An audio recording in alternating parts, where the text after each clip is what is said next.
Question एक, यदि किसी पिंड से 10⁻9 इलेक्ट्रॉन प्रति सेकंड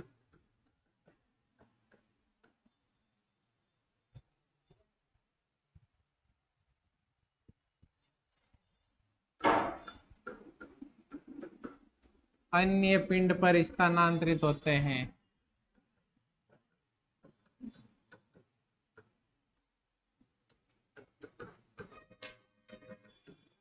तो एक कूलाम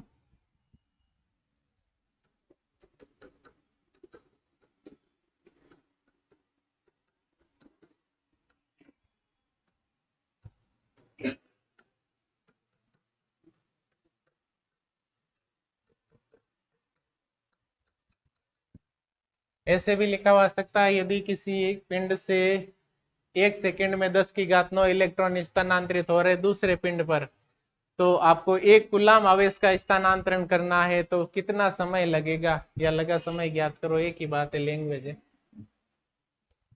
1 सेकंड में कितने इलेक्ट्रॉन जा रहे हैं, इतने जा रहे हैं, मतलब 1 सेकंड में इतना क्या जा रहा है, आवेश। आवेश ज्ञात कर लो।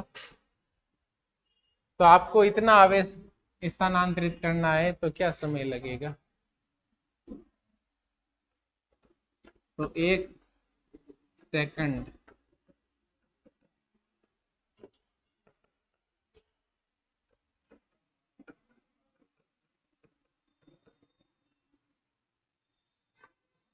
इलेक्ट्रॉन की संख्या 10⁹9। जब इलेक्ट्रॉन जाते हैं तो क्या जाता है, आवेश जाता है।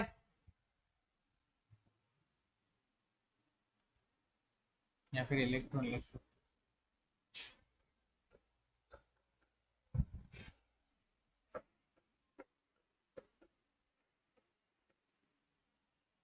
ऐसे भी लिखा हो सकता है 1 सेकंड में जाते हैं, या फिर इतने इलेक्ट्रॉन प्रति सेकंड। प्रति सेकंड का मतलब 1 सेकंड में।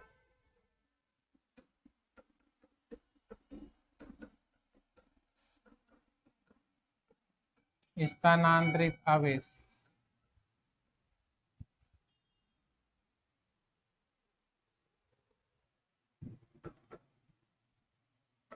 दस की घात 9 गुणा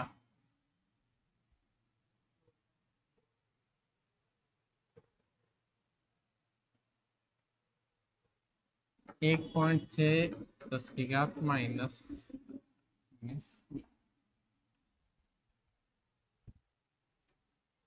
अब आपको ये देखना है एक कूलाम आवेश कितने सेकंड में जाएगा।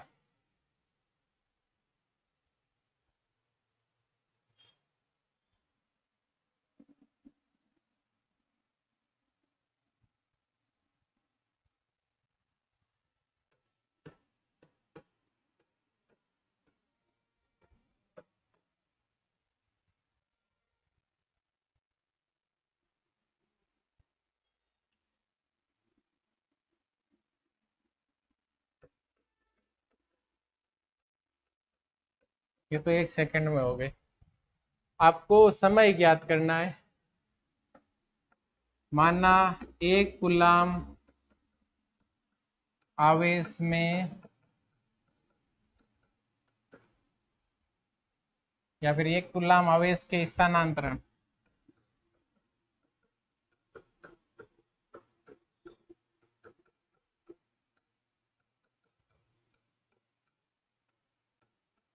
कितना है, n सेकंड। 1 सेकंड में इतने इलेक्ट्रॉन जा रहे हैं तो n सेकंड लगेंगे।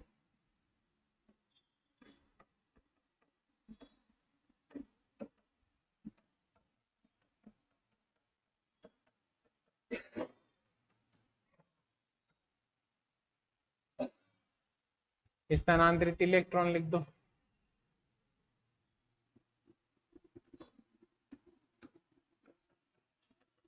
एक सेकंड में कितने जा रहे हैं, 10 की घात 9, तो ये हो जाएगा n इंटू 10 की घात 9 इलेक्ट्रॉन।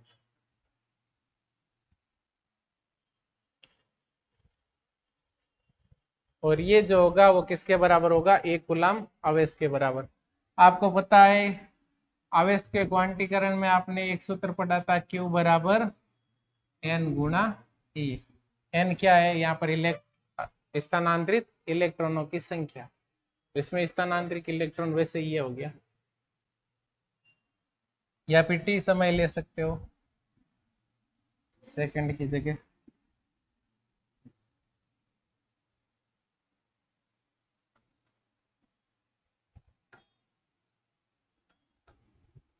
तो ये क्या हो जाएगा? T से गुणा हो जाएगा। एक सेकंड में इलेक्ट्रॉन स्थानांतरित हो रहे वो, तो एक कूलम आवेश के स्थानांतरण में आपने मान लिया समय कितना लगा? T। तो N सेकंड, या फिर यहाँ पे होगा T सेकंड, या कुल स्थानांतरित इलेक्ट्रॉन।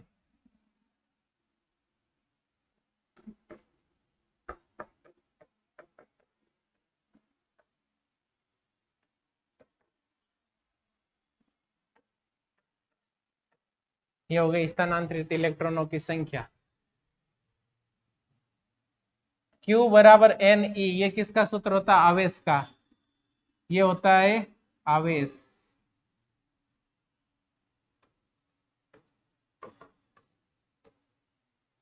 ये होता है Q आवेश। ये क्या होती है? इलेक्ट्रॉन की संख्या, कितने इलेक्ट्रॉन जा रहे हैं या फिर आ रहे हैं। और ये क्या होता है? मूल आवेश। और मूल आवेश कितना माना जाता है? 1.6 गुणा 10 की घात -19 कूलम। ये क्वांटा भी कहलाता है, और इसको हम क्या कहते हैं? मूल आवेश। ये पता था आवेश के क्वांटीकरण में। हमें स्थानांतरित इलेक्ट्रॉनों की संख्या पता चल गई, इतनी है। इसी को हम क्या कहेंगे? N। E का मान हमें पता है और Q का मान भी हमें पता है। तो Q बराबर NE से। Q का मान कितना है? 1 कूलम। N का मान कितना है? T गुणा 10 की घात 9, 1.6 10 की घात -19। ये भी किस में आएगा? कूलम में आएगा, क्योंकि ये भी क्या है? स्थानांतरित आवेश है, ये भी आवेश है। दोनों का मात्रक सेम होगा, कूलम कूलम।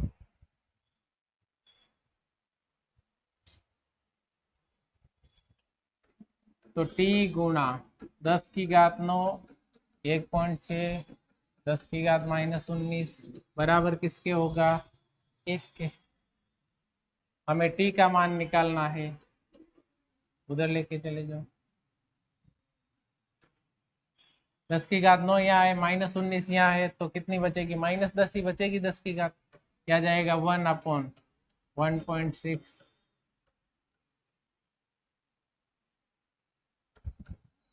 कितने आएगी? -10। ये किस में आएगा?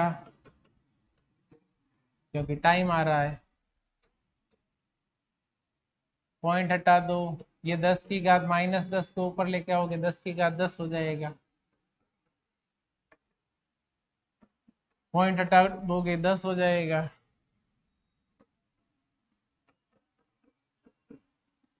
भाग नहीं जा रहा है, तो एक 10 की घात कम कर दो और एक 0 यहाँ लगा दो। 16 का भाग दो 6 बार 96। 4 बचा, पॉइंट लगा दो। कितनी बार जाएगा? 16 का भाग दो, 16 दूना 32। 8 बचा, 0 लगेगा, 80।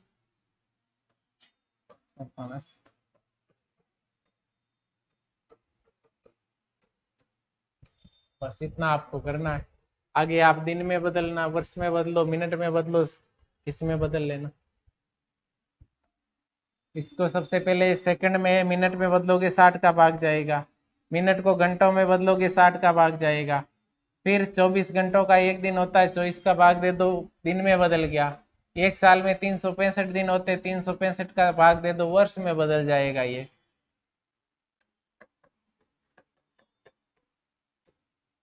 किसमें बदल गया? वर्ष में। इस 365 को हटा लोगे तो ये किस में बदल जाएगा? दिनों में। चॉइस को भी हटा लो, घंटों में बदल गया। यहाँ तक हटा लो तो मिनट में बदल गया, और ये सब हटा लो तो सेकंड में बदल गया। तो सेकंड को मिनट में बदलने के लिए 60 का भाग देंगे, मिनट को घंटे में बदलने के लिए 60 का भाग देंगे, घंटों में दिनों में बदलना है 24 का भाग दे दो, क्योंकि एक दिन में कितने घंटे होते हैं?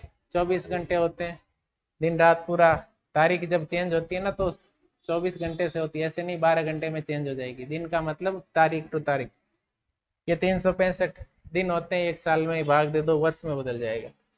ये आपको निकालने की जरूरत नहीं है। क्यों नहीं है? क्योंकि जो समय का ऐसा ही मात्रक होता है वो क्या होता है? सेकंड ही होता है। विमा लिखते तो आप उसमें सेकंड लिखते हैं, मिनट घंटे साल नहीं लिखते हैं ना, इसलिए इसी में आएगा। तो कोई पिंड है, इतना इलेक्ट्रॉन एक सेकंड में जा रहा है, तो आपको कितना लेना है? 1 कूलाम आवेश लेना है। तो आपको कितने सेकंड तक ये इलेक्ट्रॉन इस दर से प्रवाहित करने होंगे? इसका मान निकालोगे, लगभग 200 वर्षों तक ये इलेक्ट्रॉन इतने जाएंगे एक वस्तु से दूसरी वस्तु पर लगातार। तो आवेश कितना आएगा? 1 कूलाम। इसका मतलब जो कूलाम है वो आवेश का बहुत बड़ा मात्रक है। एक सेकंड में इतने इलेक्ट्रॉन जा रहे हैं। आपको कह रहे कितने सेकंड में इतना आवेश चला जाएगा, तो आपने मान लिया टी समय लगेगा, टी सेकंड में कुल आवेश इतना हो जाएगा। तो टी सेकंड लगेंगे, एक सेकंड में इतना जा रहा है, तो टी सेकंड में कितने इलेक्ट्रॉन जाएंगे? ये जाएंगे। तो ये इलेक्ट्रॉनों की संख्या हो गई, और इलेक्ट्रॉनों की संख्या को एन कहते हैं। आवेश आ गया आपके पास में 1 कूलाम, क्यू आ गया, और ई का मान आ गया। ई का मान पता होता है, तो आप इस दोनों सूत्रों में तुलना कर लो, क्यू बराबर एन नहीं, तो इधर तो ये आएगा आवेश, और इधर ये पूरा आवेश आएगा। टी का मान पता चल जाएगा।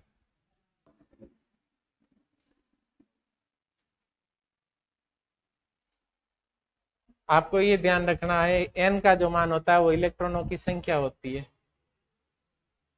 और एक वस्तु दूसरी वस्तु पर भेज रही है, मतलब आवेश स्थानांतरित हो रहा है। आपको इसमें आवेश की मात्रा पूछी है, धनात्मक है कि ऋणात्मक है, ये नहीं पूछा है। जो देने वाला पिंड होगा उस पर धनात्मक हो जाएगा आवेश, जो लेने वाला है इलेक्ट्रॉन उस पर ऋणात्मक हो जाएगा। ये तो पता आपको। नेक्स्ट क्वेश्चन है,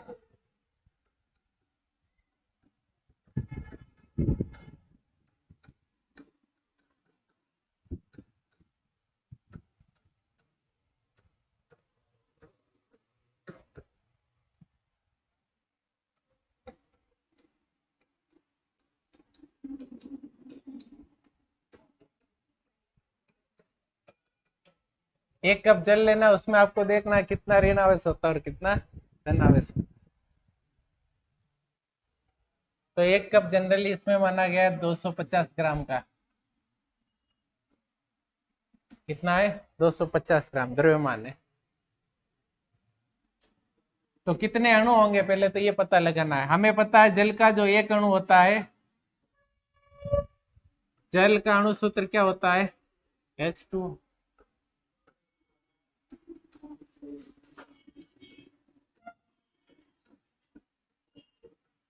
कितने प्रोटॉन होंगे और कितने इलेक्ट्रॉन होंगे उसी पर तो निर्भर करता है। एक अणु में कितना आवेश होता है वो पता लगा लो। 1 ग्राम का पता लो, 1 ग्राम से कितने? 250 ग्राम का पता लगा लो। पहले तो एक अणु की बात होगी। H2O कितना होता है परमाणु क्रमांक? ऑक्सीजन का 8, हाइड्रोजन का 1, और ये 2 हो गया। 8 2 10, मतलब 10 ही प्रोटॉन होंगे और 10 ही इलेक्ट्रॉन होंगे। प्रोटॉन और इलेक्ट्रॉन कोई भी एक निकाल दो।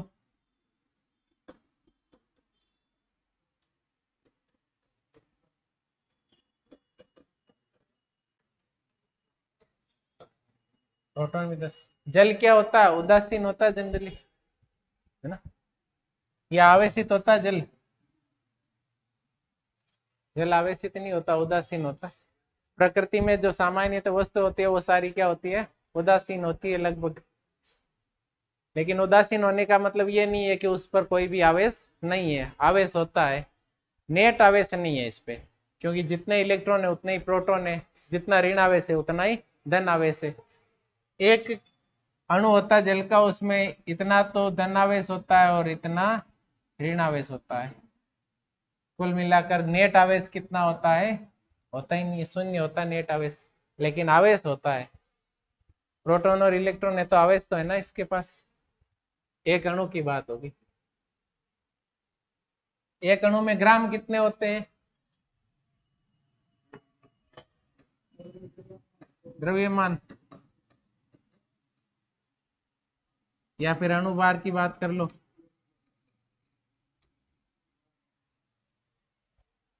ऑक्सीजन का अणुभार 16, 18। हाइड्रोजन के एक अणु का अणुभार एक ही तो होता है, 1 ग्राम। तो 18 ग्राम हो गया जल एक अणु में।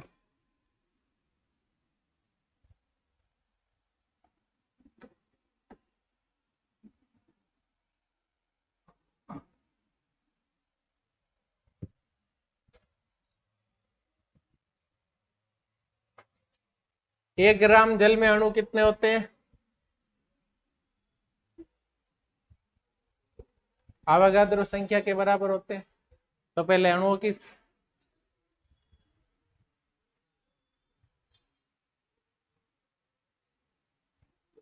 जल का अणुभार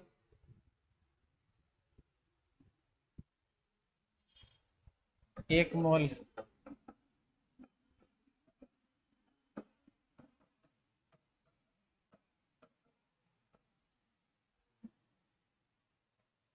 ये तो जल के एक अणु में पाए जाते हैं, 10 इलेक्ट्रॉन और 10 प्रोटॉन। 1 मोल जल का द्रव्यमान होता है 18 ग्राम। ये 1 मोल का पाया जाता है। अब 1 मोल में अणु कितने होते हैं? ये तो एक अणु में 10 इलेक्ट्रॉन 10 प्रोटॉन होते हैं। 1 मोल का मतलब हो गया 6.02 गुणा 10 की घात कितना होता है? 23 होता है। ये होते हैं अणुओं की संख्या।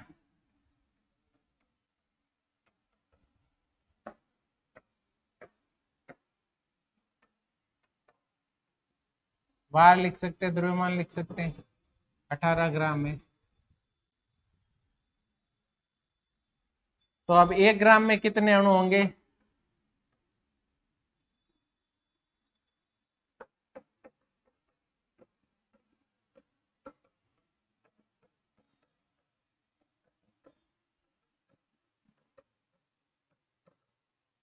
अठारह का भाग दे दो।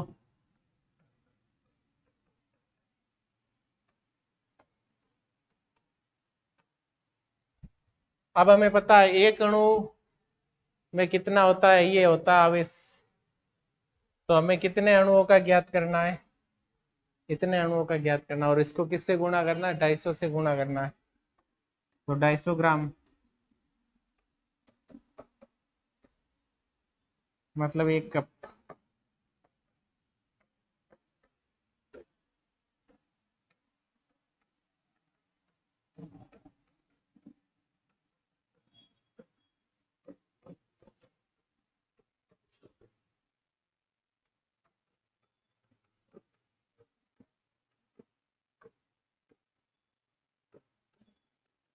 इतने अणु हो गए। अब इतने अणुओं पे आवेश ज्ञात करना है। एक अणु पे आवेश कितना होता है? 10 इलेक्ट्रॉन के बराबर। तो इतने अणुओं में किसके बराबर होगा? 10 से गुणा कर दो।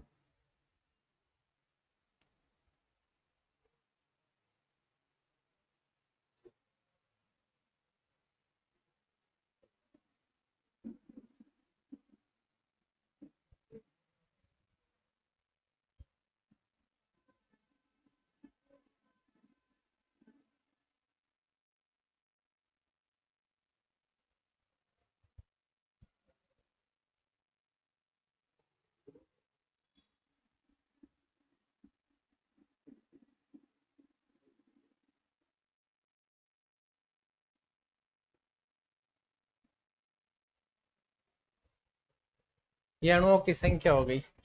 अब आप निकाल लो आवेश।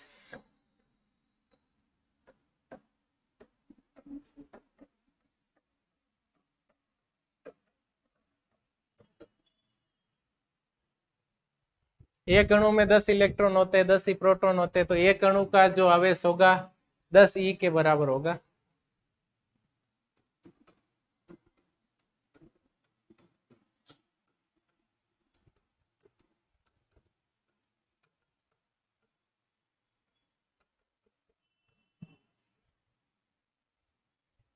n क्या है? इलेक्ट्रॉनों की संख्या। इलेक्ट्रॉन है तो धन ऋण आवेश है, प्रोटॉन है तो धन आवेश है। धन और ऋण दोनों बराबर मात्रा में होते हैं, क्योंकि ये क्या है, उदासीन होता है जल का अणु। जितना ऋण आवेश है उतना ही धन आवेश है, तो पहले खाली आवेश ही निकाल दो। ये तो एक अणु की बात हो गई। अपने पास 1 कप जल है, 1 कप जल का मतलब 250 ग्राम है। अणुओं की संख्या इतनी है, एक अणु का इतना है, तो फिर इससे गुणा कर दो 6.02।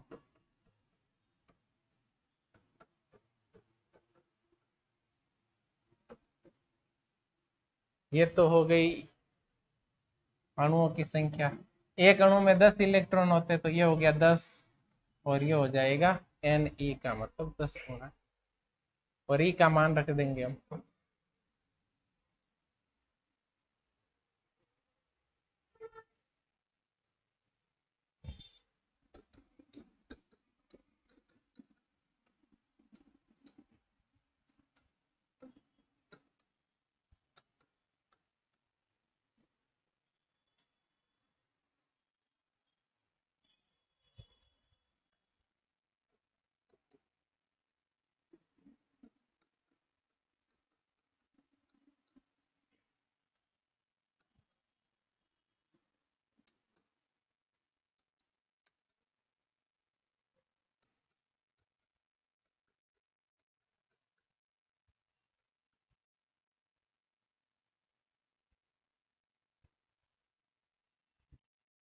कितना होगा? 1.6 10 की घात। आवेश कितना होता है? -19। किसमें आ जाएगा? कूलाम में आ जाएगा। ये टोटल आवेश होगा।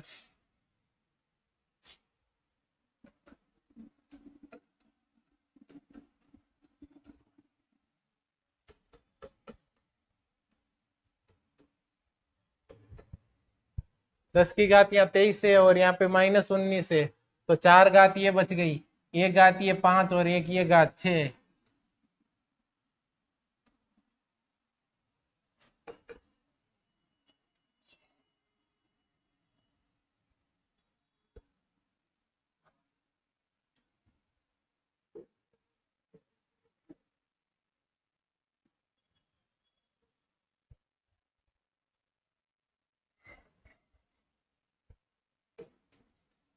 0 0 0 सारे हटा दिए। अब 6 का भाग 18 में जाएगा 3 बार, लगभग 3 बार ही जाएगा। 3 का भाग उधर दे दो 16 में, और फिर गुणा कर दो। इसका तो भाग इसमें चला गया लगभग 3 बार, 25 हो गया, ये हो गया 16। इसका पॉइंट हटा दो,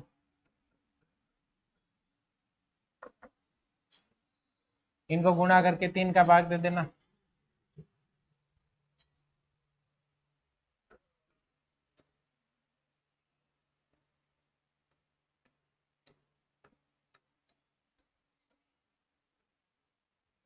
चार सौ।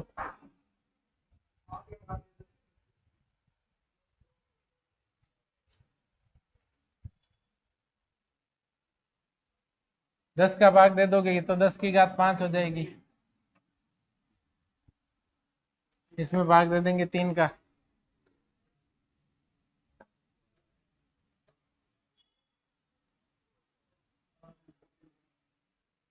कितना आ रहा है? 1.3।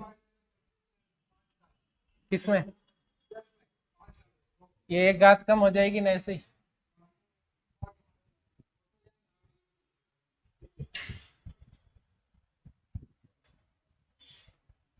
इसके बराबर आएगा।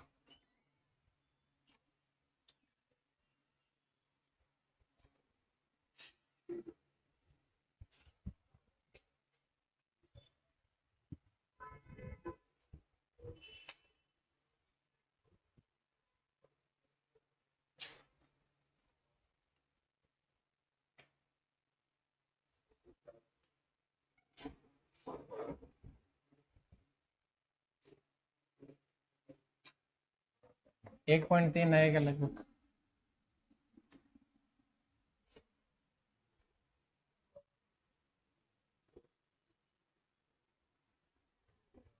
एक कप जल की बात हो रही है, तो एक कप जल का मतलब 250 ग्राम जल में अणुओं की संख्या। तो पहले हमें 1 ग्राम जल में अणुओं की संख्या ज्ञात करनी है।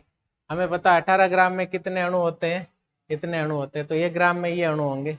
और एक अणु में क्या होते हैं, 10 ही प्रोटॉन और 10 ही इलेक्ट्रॉन होते हैं। तो 1 ग्राम जल में अणुओं की संख्या ये है, तो प्रोटॉनों की संख्या और इलेक्ट्रॉनों की संख्या किसमें, 250 ग्राम में। तो ये 250 ग्राम में अणुओं की संख्या हो गई, 10 से गुणा करोगे प्रोटॉन और इलेक्ट्रॉन हो गए, और इससे गुणा करोगे तो क्या आ जाएगा, आवेश आ जाएगा। एक अणु का आवेश ये है, टोटल अणुओं की संख्या ज्ञात कर लो, गुणा कर दो, क्या जाए।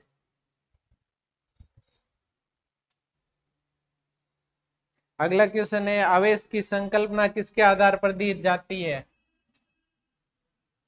किसके आधार पर, इलेक्ट्रॉन के आधार पर। आवेश की संकल्पना किसके आधार पर दी जाती है।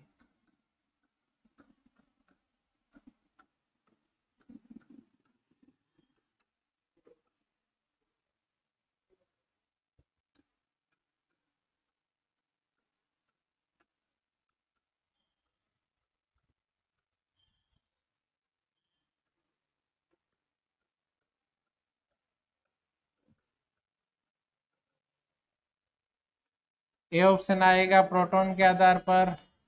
मतलब प्रोटॉन का स्थानांतरण होने पर आवेश बढ़ता या घटता, होता क्या ऐसा, प्रोटॉन का स्थानांतरण होता है क्या कभी, नहीं होता है। बी आएगा इलेक्ट्रॉन,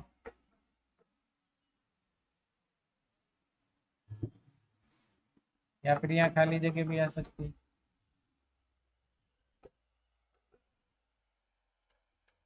सी आएगा न्यूट्रॉन, डी आएगा उक्त में से कोई नहीं, उपरोक्त में से कोई नहीं।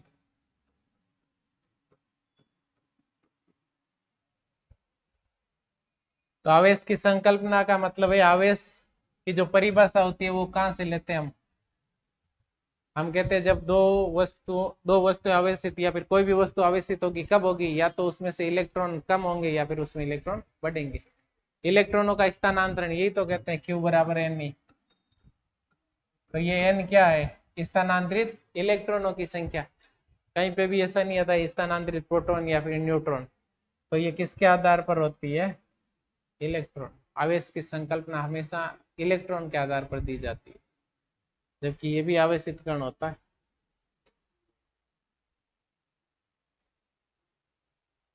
तो ये तो पता आपको।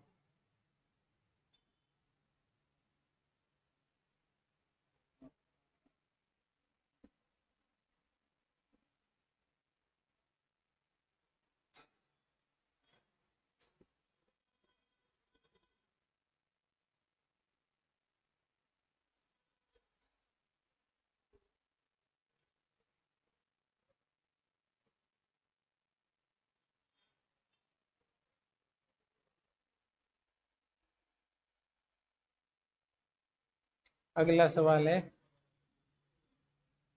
कोई भी उदासीन कण है, मान लीजिए ये उदासीन कण है, इसमें से अगर एक इलेक्ट्रॉन कम कर दिया जाए, बाहर निकाल दिया जाए, तो अब इस पर आवेश कितना होगा, ये आवेशित हो जाएगा, और इस पे आवेश कितना होगा, क्यू बराबर एन ही होता है ना। एन का मान कितना आएगा, 1 × ई।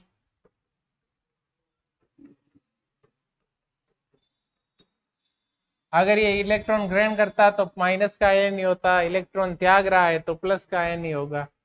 तो किसके बराबर होगा, 1.6 × 10⁻⁻19 गुलाम। पता सबको।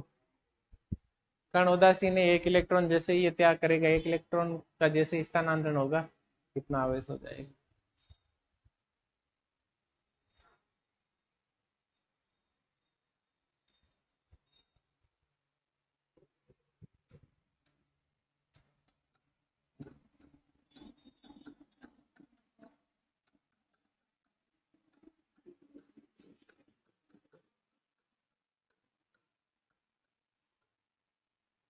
एक उदासीन गोला है, उस पर प्रति सेकंड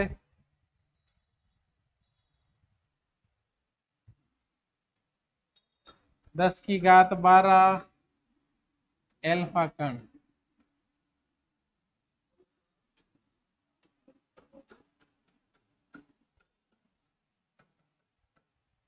एक सेकंड में 10⁻12 अल्फा कण आ रहे। अब हमें पता नहीं अल्फा कणों पर आवेश क्या होता है, धन आवेश होता है, ऋण आवेश होता है, और अगर होता है तो मात्रा कितनी होती है।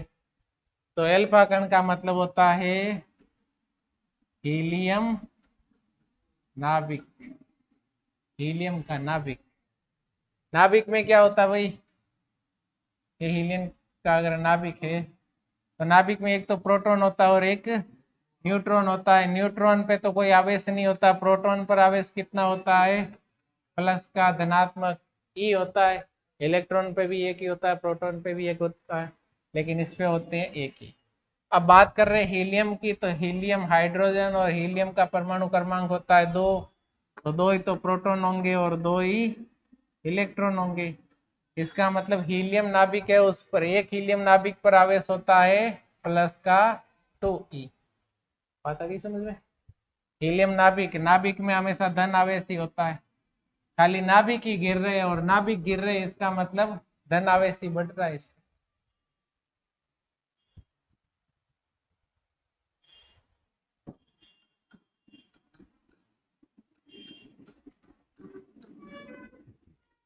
कितने समय में गोले पर आवेश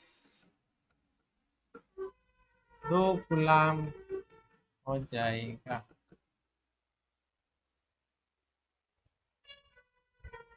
एक सेकंड में इतने अल्फा कण आ रहे, तो आपको समय ज्ञात करना है। तो मान लीजिए समय t सेकंड लग रहा है, t सेकंड में गिरने वाले अल्फा कणों की संख्या आ जाएगी और एक अल्फा कण पे आवेश पता चल जाएगा।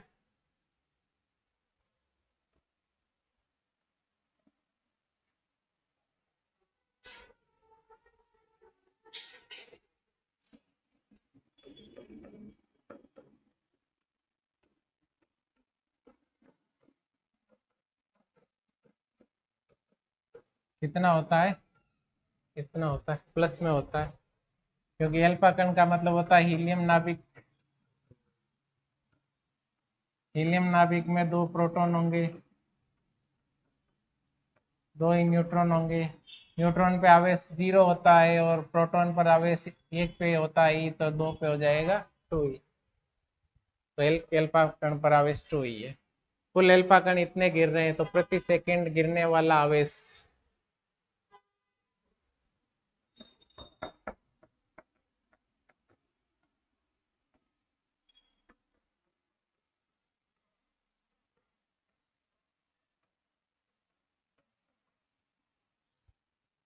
एक सेकंड में आ रहा 10⁻12, तो 10⁻12 गुणा 2 ये हो जाएगी एक सेकंड में। तो 2 कूलाम आवेश गिरने में लगा समय।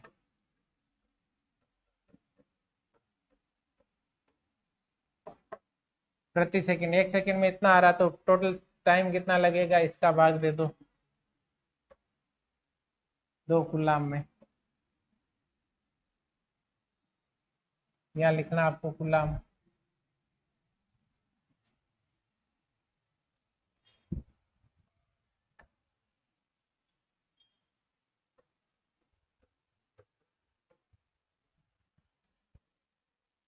भाग दे दो इसका।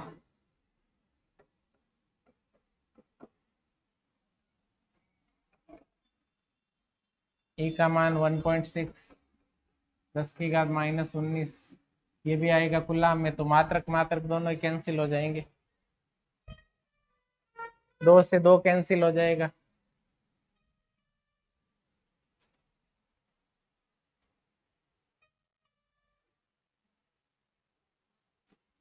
दस की घात 12 और 10⁻−19 हो जाएगा बट्टा में।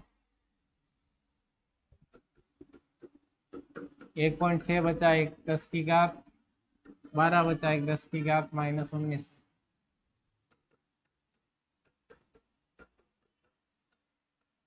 7 ही बचेगा माइनस में।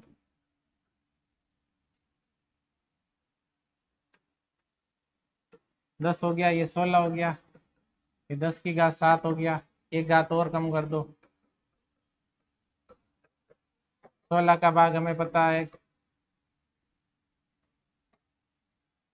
12.5 बार जाएगा।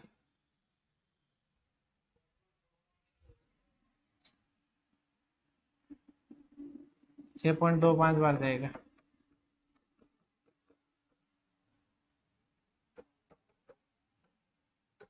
यह आएगा आंसर।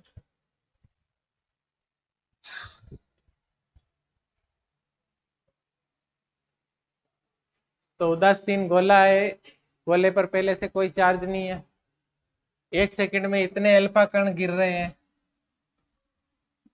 तो हमें पता है एक अल्फा कण पर जो आवेश होता है वो 2e के बराबर होता है, और ये धनात्मक है इसलिए प्लस में ही रहेगा आवेश।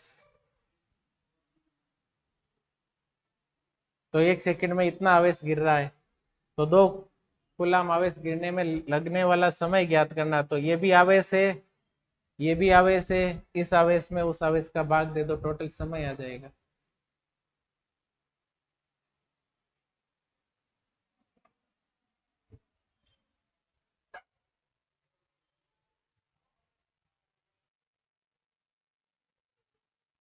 जब भी आवेश के सवाल करो तो ये तो याद ही रखना है, या फिर 100/16 याद रख लेना। इसका मान 6.25 होगा।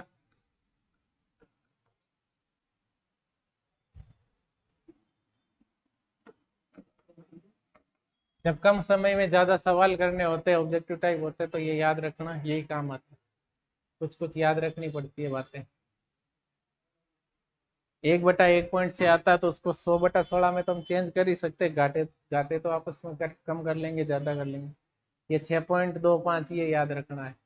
100 में जब 16 का भाग देते हैं 6.25 बार जाता है। ये आवेश के लिए, क्योंकि जब जब आवेश की बात आएगी, क्यू की बात आएगी, ई की बात आएगी, ई के साथ में 1.6 तो आएगा ही आएगा। मतलब 16 में बदलना आपको।